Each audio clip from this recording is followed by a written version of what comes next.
Marwati, NIM 1806677. Nah, di sini saya akan memaparkan terkait latar belakang masalah pada penelitian yang dilakukan oleh kelompok 13. Nah, latar belakangnya ini yang pertama yaitu kebutuhan air minum yang sangat mendesak dan juga sangat dibutuhkan oleh tubuh manusia. Berhubung 90% dari tubuh manusia ini terdiri dari air, sehingga penggunaan air minum di setiap harinya sangat tinggi dan juga tentunya berbeda-beda di setiap orangnya. Tergantung dari aktivitas yang dilakukan, tergantung dari jenis kelamin, dan juga tergantung dari lingkungan manusia itu tinggal. Nah, pada makalah ini juga dijelaskan terkait bagaimana jumlah penggunaan air minum dalam waktu 1 hari dan juga dijumlahkan dari 1 hari ini menjadi 7 hari. Lalu dihitung rata-rata dari penggunaan air minum ini selama 7 hari itu berapa. Nah, di slide berikutnya ada terkait rumusan masalah dari penelitian yang dilakukan oleh kelompok 13. Nah, yang pertama yaitu apa yang dimaksud dengan air minum. Nanti kita menjelaskan apa pengertian dari air minum itu sendiri. Yang kedua yaitu bagaimana jumlah penggunaan air minum dalam 1 hari dalam satuan milimeter atau liter. Nah, yang ketiga yaitu bagaimana jumlah penggunaan air minum dalam waktu 7 hari atau 1 minggu dalam satuan mililiter atau liter. Jadi setelah kita tahu penggunaan air selama 1 hari, nanti kita juga mengamati bagaimana penggunaan air atau jumlah air minum yang dikonsumsi dalam waktu 7 hari. Yang keempat yaitu bagaimana penghitungan jumlah rata-rata air minum yang digunakan dalam waktu 7 hari. Setelah kita mengetahui jumlah air minum yang dikonsumsi per harinya, lalu kita jumlahkan selama 7 minggu, lalu kita cari rata-rata air minum yang digunakan dalam 1 hari. Nah, di slide ketiga yaitu ada tujuan dari penelitian. Nah, tujuannya ini tentunya harus seimbang atau harus disesuaikan dengan rumusan masalah yang hendak dicari. Nah, tujuan yang pertama itu yaitu mengetahui pengertian air minum. Nah, dikarenakan di rumusan masalahnya itu kita bertanya mengenai pengertian dari air minum, maka di tujuannya itu yaitu untuk mengetahui pengertian dari air minum itu sendiri. Nah, yang kedua yaitu mengetahui penggunaan air minum dalam 1 hari dalam satuan mililiter atau liter. Nah, jadi di dalam pengamatan ini kita itu bertujuan untuk mengetahui penggunaan air minum dalam 1 hari itu berapa liter atau dalam satuan mililiter. Nah, yang ketiga yaitu mengetahui penggunaan air minum dalam waktu 7 hari. Nah, setelah kita mengetahui jumlah air minum yang dikonsumsi selama 1 hari, lalu kita lakukan pengamatan secara berulang selama 7 hari. Nanti akan diketahui bagaimana atau jumlah dari penggunaan air minum yang dikonsumsi selama 7 hari. Nah, untuk tujuan yang keempat yaitu mengetahui jumlah rata-rata air minum yang digunakan dalam waktu 7 hari atau 1 minggu.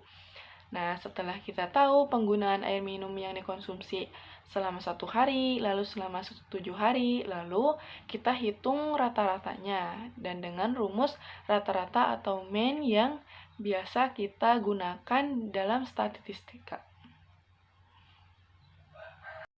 Selanjutnya, saya akan menjelaskan tentang metode penelitian. Nah, metode penelitian dibagi menjadi 2, yaitu ada pendekatan dan metode. Pendekatan penelitian ini menggunakan pendekatan kualitatif, karena pendekatan kualitatif seringkali kita temui dan seringkali digunakan beberapa penelitian baik dalam bidang pendidikan maupun sosial. Nah, pendekatan ini bertujuan untuk memperoleh data atau mendapatkan data yang lebih mendalam, serta mengembangkan teori dan menggambarkan realita dan kompleksitas fenomena yang ada. Selanjutnya, ada metode penelitian. Metode penelitian yang kita gunakan adalah metode prototipe. Metode prototipe adalah salah satu metode siklus hidup sistem yang didasarkan pada work model atau konsep model bekerja. Adapun tujuan dari metode prototipe adalah mengembangkan model menjadi sistem final. Selanjutnya ada pembahasan. Yang pertama ada air minum. Air minum adalah menurut NKRI nomor 492 Permenkes per 5/2010, air minum adalah air yang melalui proses pengolahan atau tanpa proses pengolahan memenuhi syarat kesehatan dan dapat langsung diminum. Dan kita simpulkan, air minum adalah air yang kualitasnya memenuhi syarat kesehatan dan langsung dapat diminum. Selain minuman, makanan juga dapat memberikan asupan cairan pada tubuh. Warahmatullahi wabarakatuh. Perkenalkan, nama saya Risna Juliana dengan NIM 1806711. Di sini saya akan menjelaskan mengenai laporan hasil penelitian yang telah kelompok kami buat, yaitu mengenai penggunaan air minum dalam kehidupan sehari-hari yang dibutuhkan oleh orang dewasa. Banyaknya air minum yang digunakan setiap hari oleh orang dewasa pada umumnya adalah 8 gelas per hari dengan ukuran gelas 230 ml atau setara dengan 2 liter per hari.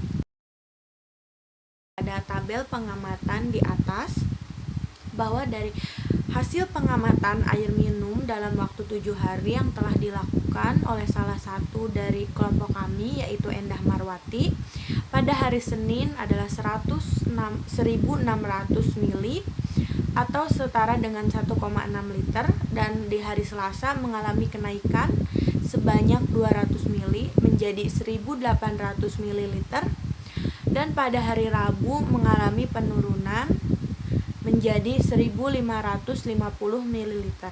Pada hari Kamis mengalami kenaikan sebanyak 50 ml menjadi 1.650 ml, dan pada hari Jumat mengalami penurunan lagi 50 ml menjadi 1.600 ml, dan pada hari Sabtu mengalami penurunan drastis sebanyak 200 ml menjadi 1.400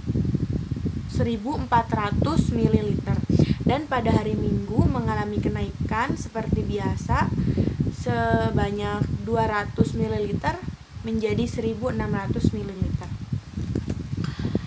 Satu minggu kelompok kami pengujinya, yaitu Endah, menghabiskan air sebanyak 11.200 ml atau setara dengan 11,2 liter. Dari yang seharusnya 14 liter, berarti kurang 3,8 liter. Jadi sudah bisa dilihat pada diagram yang telah kita uji. Di sini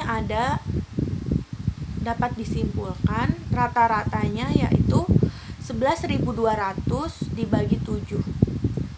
11.200 adalah jumlah total air yang telah habis, dan juga 7 itu adalah jumlah harinya, menjadi 1.600 ml. Rata-ratanya itu 1.600 ml.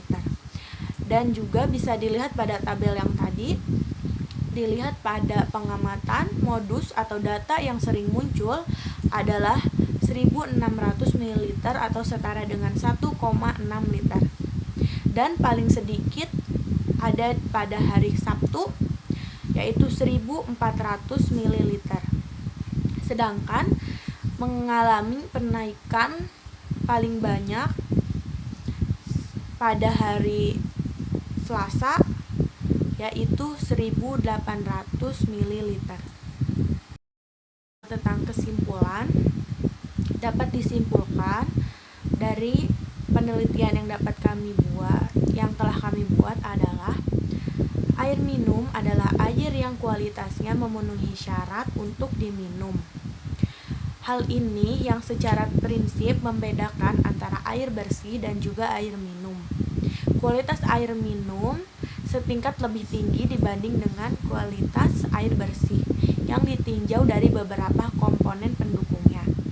Adapun dari pengamatan yang telah dilakukan oleh peneliti kelompok kami yaitu Endah Marwati membuat kesimpulan bahwa dalam waktu 1 minggu air minum yang digunakan yaitu 11.200 ml atau setara dengan 11,2 liter per orang.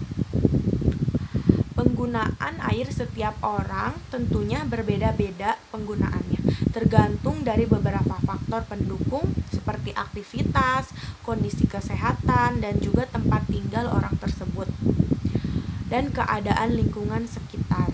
Jadi tidak bisa disamaratakan bahwa penggunaan air harus 2 liter per hari. Oke, segitu yang dapat saya sampaikan. Terima kasih atas perhatiannya. Jika ada salah mohon dimaafkan. Wassalamualaikum warahmatullahi wabarakatuh.